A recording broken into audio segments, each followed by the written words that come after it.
ಹಾಸನದಲ್ಲಿ ಭಾರೀ ಮಳೆಗೆ ಹಲವು ಅವಾಂತರ ಸೃಷ್ಟಿಯಾಗಿದೆ. ರೈಲ್ವೆ ಹಳಿ ಮೇಲೆ ಕುಸಿದಿದ್ದ ಮಣ್ಣು ತೆರವು ಕಾರ್ಯ ಮುಂದುವರೆದಿದೆ. ಬೆಳಗ್ಗೆಯಿಂದಲೂ ಕೂಡ ಈ ತೆರವು ಕಾರ್ಯ ಮುಂದುವರಿತಾ ಇದೆ. ಜೆಸಿಬಿ ಹಿಟಾಚಿಯನ್ನ ಬಳಸಿ 50 ಸಿಬ್ಬಂದಿ ಕಾರ್ಯಾಚರಣೆಯನ್ನ ಮಾಡ್ತಾ ಇದ್ದಾರೆ. ಹಾಸನದಲ್ಲಿ ತುಂಬಾ ಮಳೆ ಆಗ್ತಾ ಇದೆ. ಈ ಒಂದು ಭಾರೀ ಮಳೆಗೆ ಹಲವಾರು ಅವಾಂತರ ಸೃಷ್ಟಿಯಾಗಿರೋದು. ರೈಲ್ವೆ ಹಳಿ ಮೇಲೆ ಮಣ್ಣು ಕುಸಿದು ಬಿದ್ದುಬಿಟ್ಟಿದೆ. ಬೆಳಗ್ಗೆಯಿಂದಲೂ ಕೂಡ ಈ ಒಂದು ಮಣ್ಣನ್ನು ತೆರೆಯುವಂಥ ಕಾರ್ಯಾಚರಣೆ ನಡೀತಾ ಇದೆ. ಜೆಸಿಬಿ ಹಿಟಾಚಿಯನ್ನು ಬಳಸಿ 50 ಸಿಬ್ಬಂದಿ ಕಾರ್ಯಾಚರಣೆಯನ್ನು ಮಾಡ್ತಾ ಇದ್ದಾರೆ. ಮಳೆ ಅಡ್ಡಿ ಹಿನ್ನೆಲೆಯಲ್ಲಿ ಕಾರ್ಯಾಚರಣೆ ವಿಳಂಬ ಆಗ್ತಾ ಇದೆ.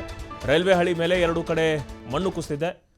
ಕಾಮಗಾರಿ ಹಿನ್ನೆಲೆ ಹಲವು ರೈಲುಗಳ ಮಾರ್ಗ ಕೂಡ ಬದಲು ಮಾಡಲಾಗಿದೆ. ದೃಶ್ಯದಲ್ಲಿ ನೀವು ಕೂಡ ಗಮನಿಸ್ತಾ ಇರ್ಬೋದು ಯಾವ ರೀತಿ ರೈಲ್ವೆ ಟ್ರ್ಯಾಕ್ ಮೇಲೆ ಗುಡ್ಡ ಕುಸಿದು ಮಣ್ಣು ಬಿದ್ದಿರೋದು.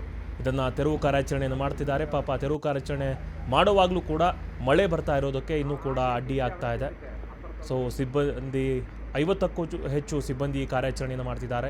ಜೆಸಿಬಿ ಮತ್ತು ಹಿಟಾಚಿಯನ್ನು ಬಳಸಿ ಈ ಒಂದು ಮಣ್ಣನ್ನು ತೆರವು ಕಾರ್ಯಾಚರಣೆಯನ್ನು ಮಾಡ್ತಿದ್ದಾರೆ. ಇದರಿಂದ ರೈಲ್ವೆ ಮಾರ್ಗಗಳು ಕೂಡ ಬದಲಾಗಿವೆ. ಮಳೆ ಅಡ್ಡಿ ಹಿನ್ನೆಲೆಯಲ್ಲಿ ಕಾರ್ಯಾಚರಣೆ ಕೂಡ ವಿಳಂಬ ಆಗ್ತಾ ಇರೋದು. ರೈಲ್ವೆ ಹಳಿಯ 2 ಕಡೆ ಕುಸಿದಿದೆ ಮಣ್ಣು ಇದು. ಕಾಮಗಾರಿಯ ಹಿನ್ನೆಲೆ ಹಲವು ರೈಲುಗಳ ಮಾರ್ಗ ಕೂಡ ಬದಲು ಮಾಡಲಾಗಿದೆ.